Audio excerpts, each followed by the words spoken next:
aka TOCNS. This show is an amalgam of strange, weird, bizarre, off-the-wall, and otherwise things you don't normally see anymore from most news sources these days. During a time of political overabundance and divisiveness, we present you with more unifying topics to discuss for the most part. For links to the articles, the music, anything else potentially interesting, check the underbar of the description below. Anyway, I am Aoxander, and today I'm joined by... Golden Loon. The lovely Alice of Who. Yep. I didn't see you there. Who is it? Yeah. Hey, buddy. Oh. Yeah, she's right Yeah, there. I'm not. Yep. I just don't have a camera on. Yeah. Yeah, no, she's rocking her, it didn't bigger the image, but her Tupaca. Yeah. So it's Tupac Chewbacca. Tupaca. Yeah. So. Tupaca. I like it. Yep. Yeah, Anyway, thank you. today is Phrase Day, aka Friday, March 31st, 2023, last day of March in this year already. What the hell happened?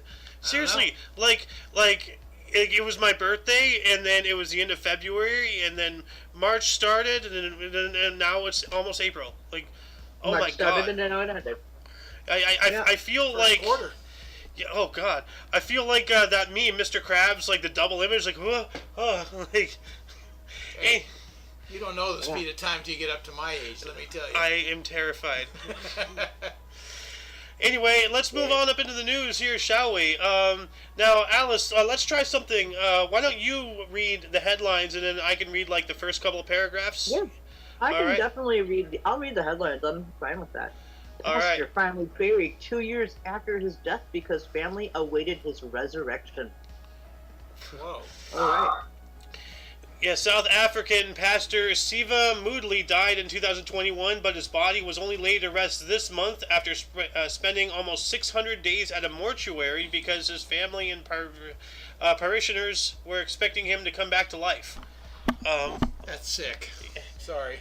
I mean, like, it's not really sick. I mean, some people It's believe sick. that, but, like, I mean, like, that's not how life works. But anyway, Siva Moodley, the founder of the Miracle Center in Gauteng, north of Johannesburg, died on August 15th, 2021 after falling ill.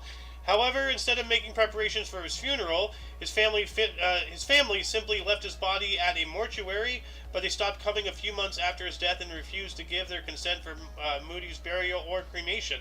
To make matters worse, they even refused to acknowledge the pastor's death within the church, conducting services in his place until the day he decided to come back to life. Okay, that is a little bit sick, but, like, yeah, as I said, we bring the weird news. So, True enough. yeah. So yeah, for further reading on this and the other articles we're going to be reporting on here, please refer to the underbar of the description below. All the links are down there. Let's move on up here. All right. Well, we have man learns his online girlfriend of 1 year was his best friend's wife. Uh-oh. Took him a year to figure that out? Uh-oh. Come on. A Chinese man whose best friend's wife had introduced him to his online girlfriend of over a year recently learned that the woman he had fallen in love with had actually been his friend's wife trying to scam him. Ooh. The plot thickens. Yeah. Mr. Zhao, a middle-aged man from Zhucheng, China's Henan province, had been trying to raise money to start a family by growing watermelons in Myanmar. He had been gone for years, but he still kept in touch with his best friend Xiao Li, to whom he confessed last year that his business was going well and that he wanted to meet a good woman. Li told him that his wife had a girlfriend who was also single that she could introduce to them. Because Yu was still abroad tending to his fruit business, online dating was the only viable option. The two hit it off and agreed to continue their long-distance relationship until Zhao returned to China. So, wow, so they're going to try to... Wow, so his friend was in on it too, it sounds like. Yeah. Wow, what a scum. Oh. Man. That's brutal. Alice, do you want to read a little bit of this? It's actually. Hang on a second here. Well, actually, I can't see it as well. I can see the headlines better, but not Okay. on my. So yeah, you can keep reading. I don't mind just reading the headlines. Yeah. Alright, I'll just read one more paragraph here. About 3 months into their online relationship, Mr. Zhao's online girlfriend told him that her brother had been in a terrible accident on a construction site and that she desperately needed 5,000 yuan, or $730 for medical expenses. Thinking that it wasn't too much money, Zhao agreed to send it to her, but only a few weeks later she once again asked for money, claiming that her father was sick. He ended up sending over 80,000 yuan, or $11,650 over the course of a year. Wow. Wow. Oh man. So he got scammed. He got scammed, yeah. Yeah, Damn. so eventually, obviously, they figured it out that what was going on. But that's awful to to do that to a friend of yours. Like, Yeah. How did you find out that it was a friend? yeah. Well, let me pull that back up. Actually, see here.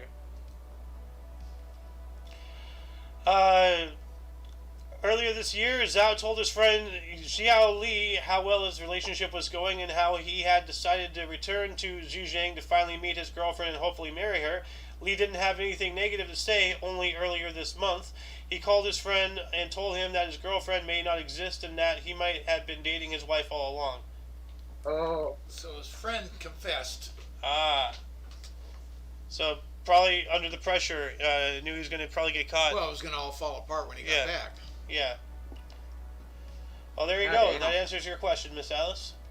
It does indeed. Yeah. Well- Let's move on up here. All right, we have Meet Jane Johanna, the world's heaviest rideable bicycle. Oh man, dude. So, Clean Johanna is a 4,800-pound behemoth built almost entirely of scrap metal. Was recently acknowledged as the heaviest rideable bicycle in the world by the Record Institute for Germany, a national version of the Guinness Book of Records. Pardon me. You've probably seen chunky bikes before, but surely nothing quite like Clean Johanna. This unique contraption measures over 5 meters in length, is almost 2 meters tall, and weighs about 4,800 pounds, or 2,177 kilograms.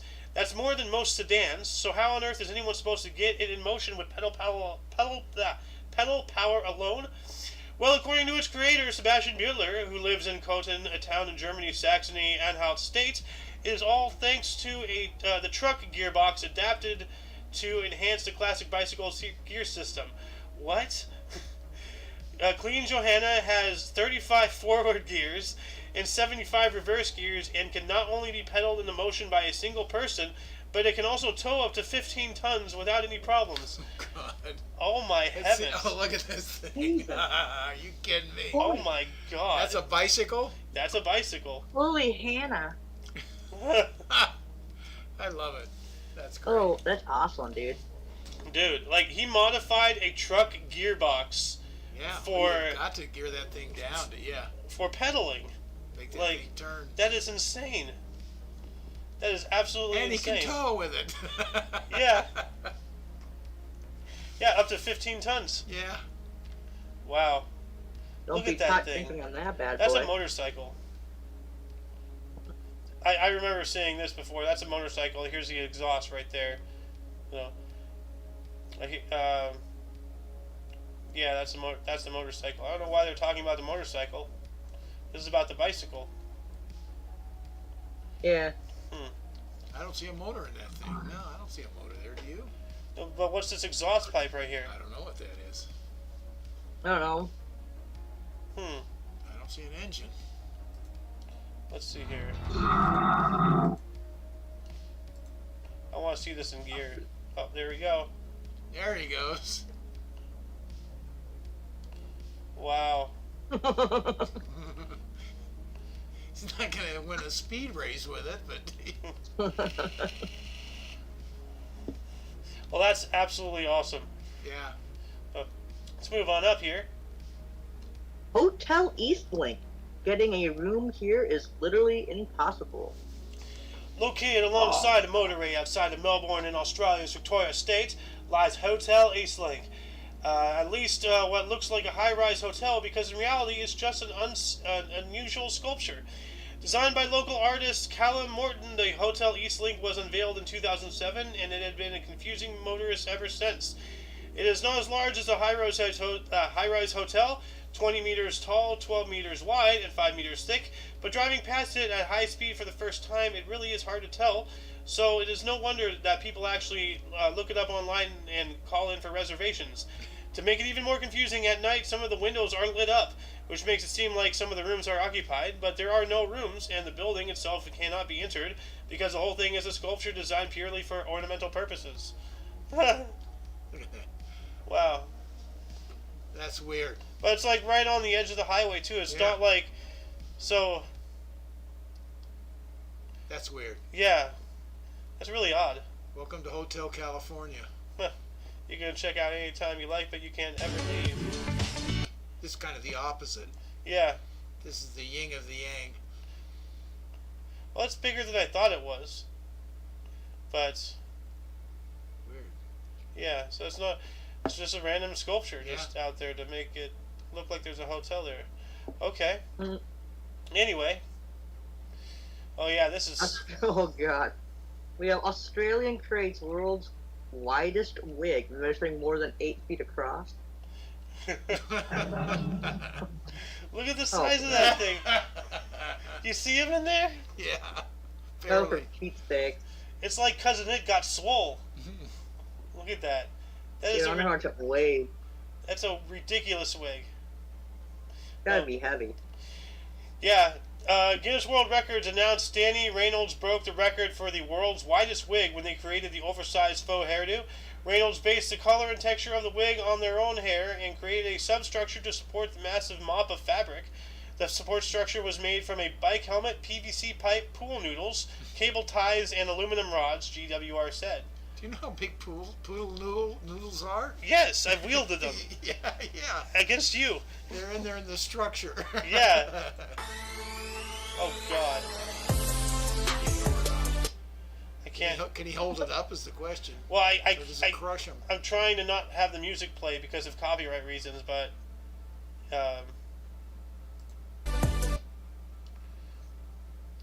yeah, it doesn't look... Oh, well. Oh, We well. get the idea. Yeah. Anyway, let's move on up here. We have a 4-year-old boy becomes the youngest person to publish a book. Wow. Nice. Wow. Nice. United Arab Emirates boy became the world's youngest person to publish a book at the age of only 4 years and 218 days. UAE. All right. Guinness World Record. 4.5. I think 4 3/4. Yeah. Guinness World Record said Saeed Rashid Ayamahiri was 4 years and 218 days old when he published his book, The Elephant Seed and the Bear. The record was verified when the book sold 1,000 copies, GWR said. Wow. Alamihiri, whose book is about kindness and friendship, said he was inspired by his sister, Aida Habibi, and holds the Guinness World Records title for youngest person to publish a bilingual book, female, and youngest person to publish a bilingual book series, female. Wow. She's hitting the road, immediately.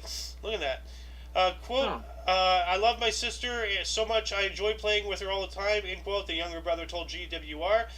Further quote, we read, write, and draw and do so many activities together. I wrote my book inspired by her as I felt that I could have my own book too, end quote. Wow. I cannot imagine being that ambitious and wanting to be productive at that young of an age. When I was that young, I just wanted to watch cartoons and eat cereal. I Didn't even know how to read, let alone write. Yeah, I mean, this can't be a quote from a 4-year-old talking this eloquently. Well, that is astonishing. They have it in quotes. I don't know. I don't know. Anyway, call him a young Sheldon, shall we? Oh God. Now here's the one I was talking to you about earlier today. What's that? All right, we have an 89-year-old Japanese man was named the world's oldest surfer. Ooh. See, look at that. You still have time in you. I can get back in those waves. Yeah. Yeah, get back on the craft there, Ray. There he is. Yeah. Oh, this is awesome. I love it. Let's turn off the sound. 89 years. Look at that. And still surfing.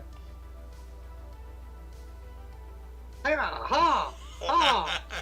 Hey, he got some motion there, I got little tiny waves, but I'm still doing it. Do you have any idea how hard it is to catch a wave like that?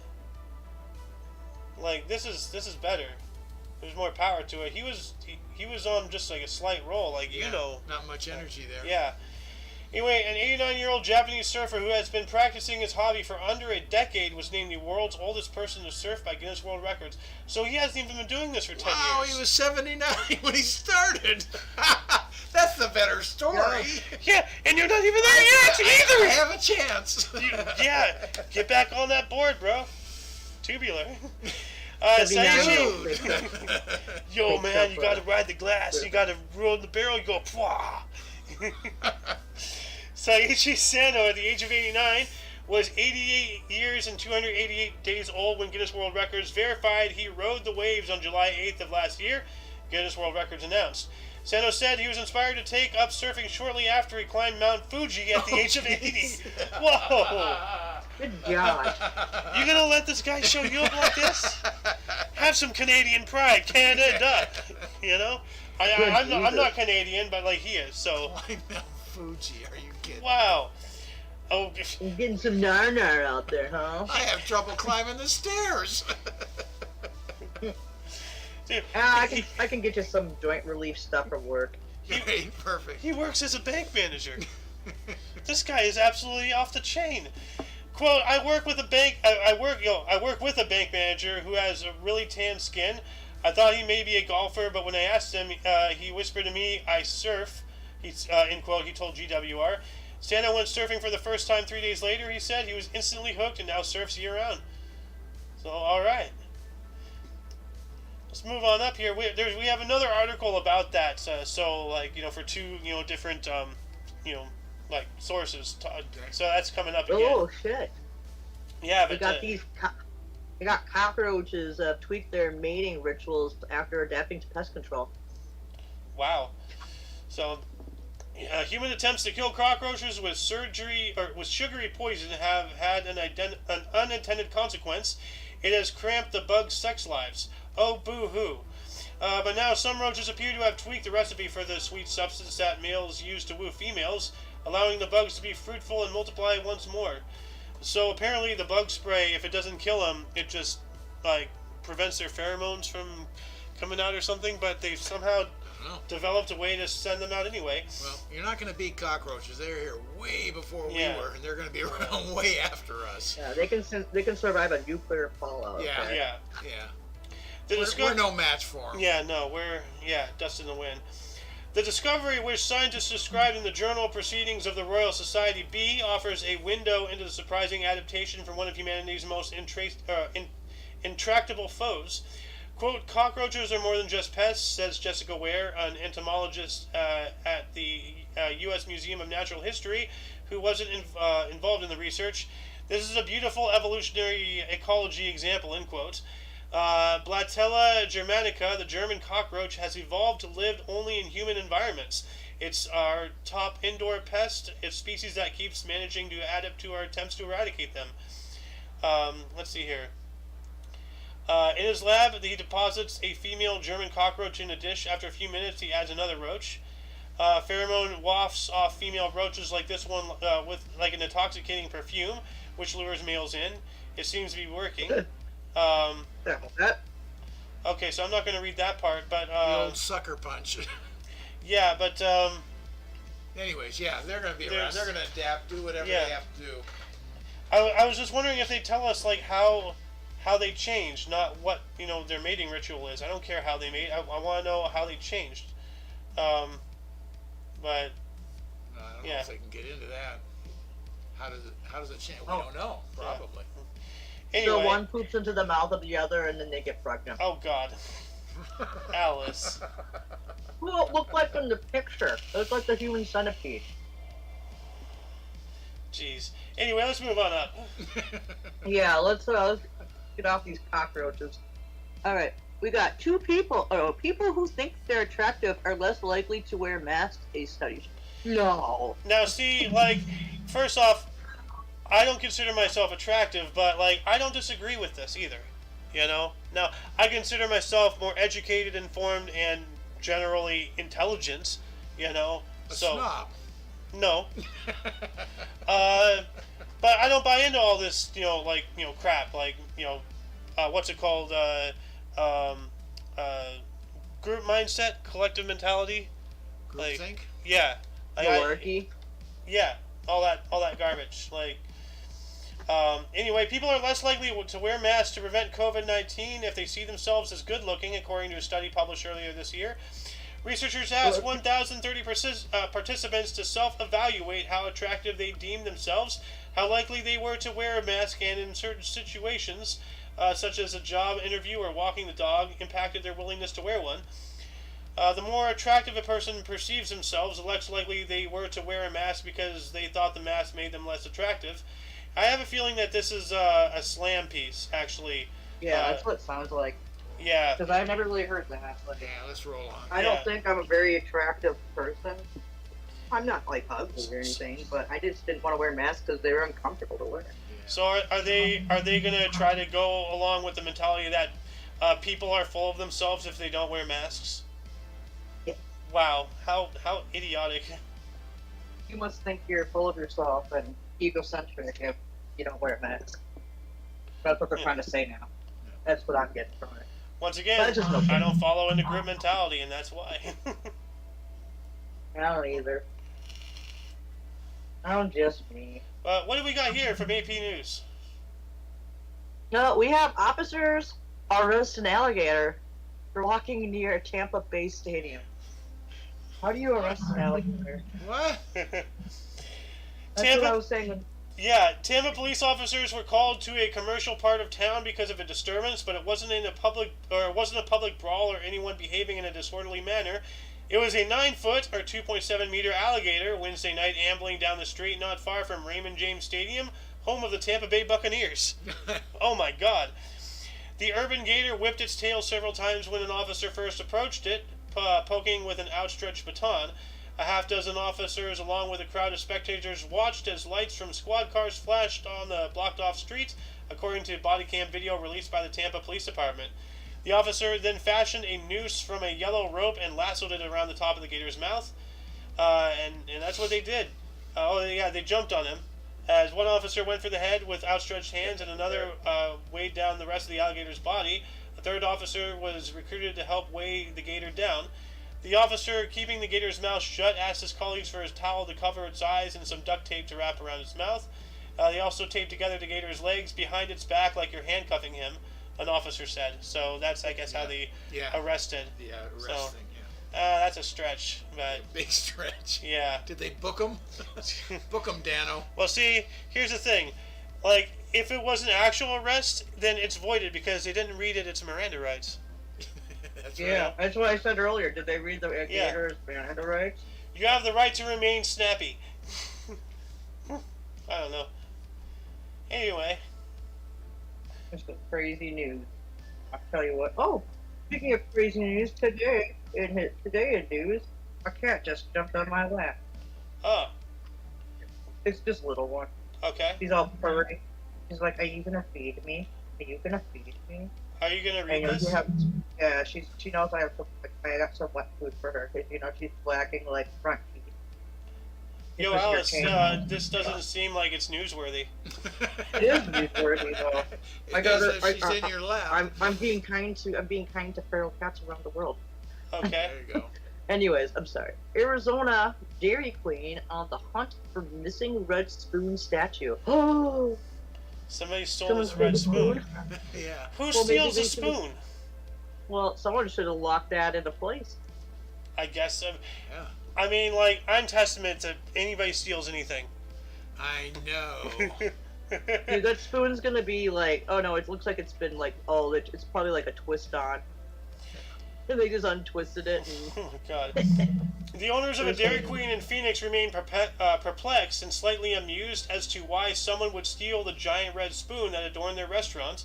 Quote, "We were kind of upset, but then more puzzled," end quote. Pooja Kalara said Wednesday. More quote, "What are they going to do with a spoon?" End quote. Yeah. What are they gonna do with the big spoon? She and her husband, Raman Kalara, said the spoon snatching occurred sometime between late Friday and early Saturday.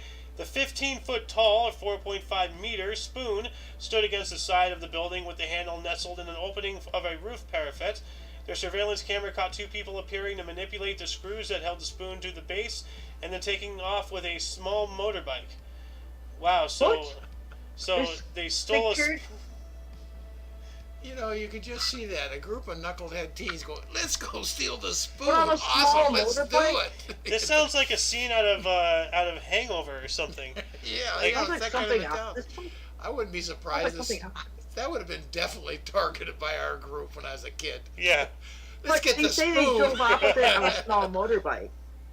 Yeah, well, no, like there's two of them. So one drives, the other holds the spoon in the back seat, or the back. It's a motorbike though. Yeah, It must be a lightweight. It must be like one of those like heavy plastic. A new definition of spooning. yeah, Dad, no. Getting another spoon made, delivered, and then installed would cost over $7,000. Ooh.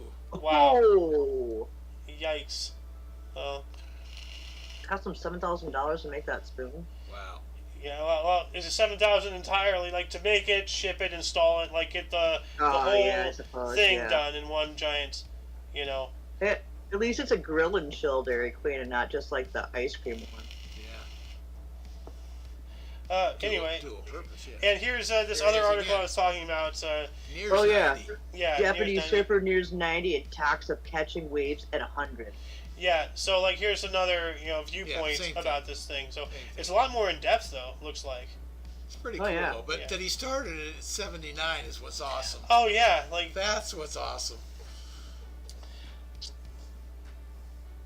What's up? Miss Alice. Yes, we have the elephant in the dining room. Startup makes mammoth meatball. What? Look at the size of that meatball. That is a very big meatball. Jeez. Why is it underneath a glass dome? That's it's because it's fancy. I guess. An Australian company on Tuesday lifted the glass cloche on the meatball made of lab-grown cultured meat using the genetic sequence from the long-extinct pachyderm, saying it was meant to fire up public debate about the high-tech treat. Oh, so basically it's 3D printed mammoth meat. Oh, yeah, that's what I was just getting. So it's woolly mammoth meatball. Okay. Now I get it. I didn't get the headline at all at first. I just thought it was a, Yeah, I a was mammoth, like, like what? a big meatball.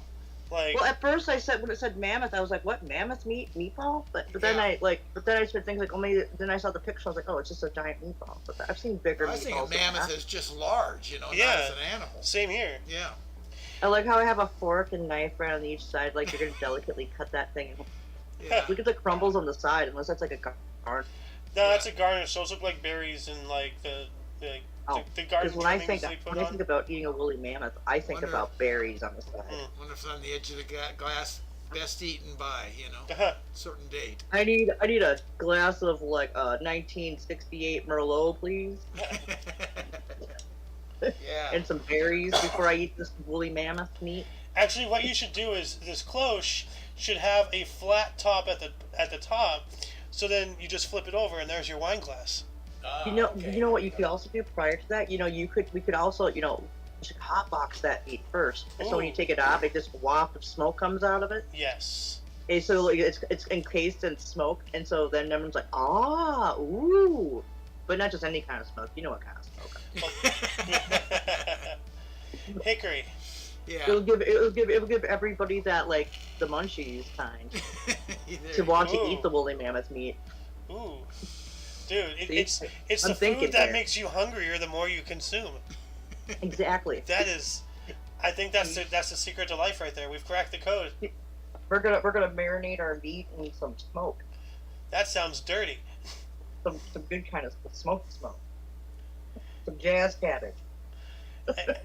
Anyways, cool. We got Joseph Pujol and the fart worth $100,000. What? The? And talk about a I case was of hot trying air. not to laugh earlier. Let's address the title immediately, shall we? How could a fart be worth $100,000? Well, here on Ripley's History Off the Record, we run the VPN and throw our browsers incognito so you don't have to. And today we're talking about the greatest flatulence of all time, Joseph Pujol, better known as Le Petomane, a French performer whose stage name loosely translates to Fartomaniac. Oh, So, fucking Jaquaz, I tell you. so apparently he literally just farted on stage and, So you can fart on command. yeah, taking his skills to the stage. let's see here. He had he had preternatural control of his abdominal muscles.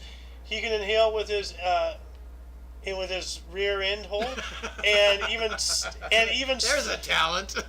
and even slurp up water. What?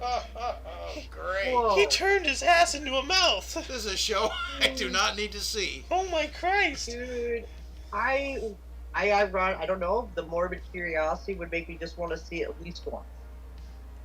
Gives a new meaning to here's mud in your eye. Like, you could slurp up water with his butt?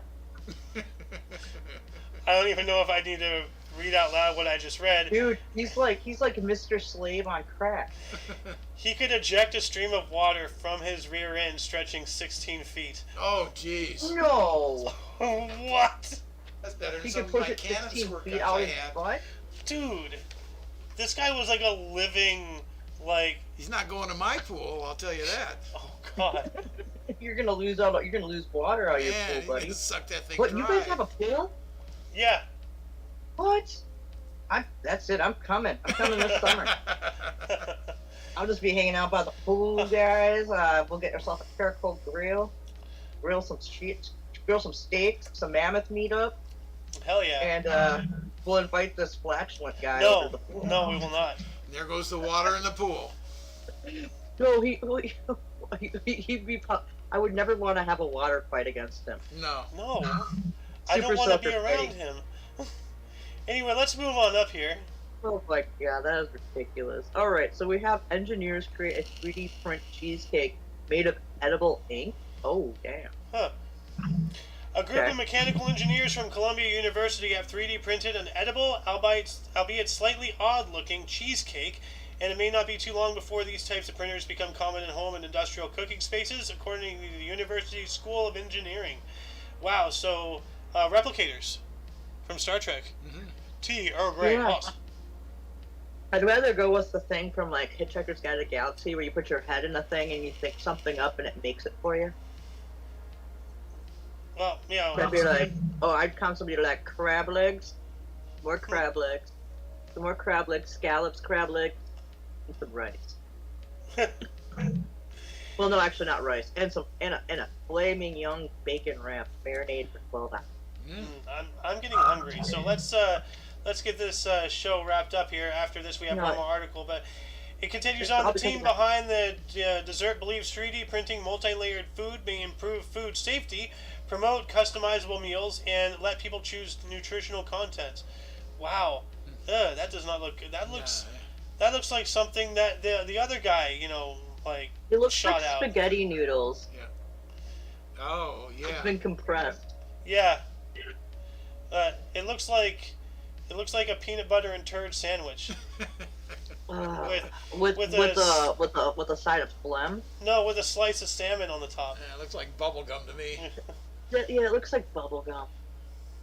But Well, hey, is that what I'm trying to do? Steak? Yeah, I don't know about that. Like, Yeah. it's edible ink, but like, is that?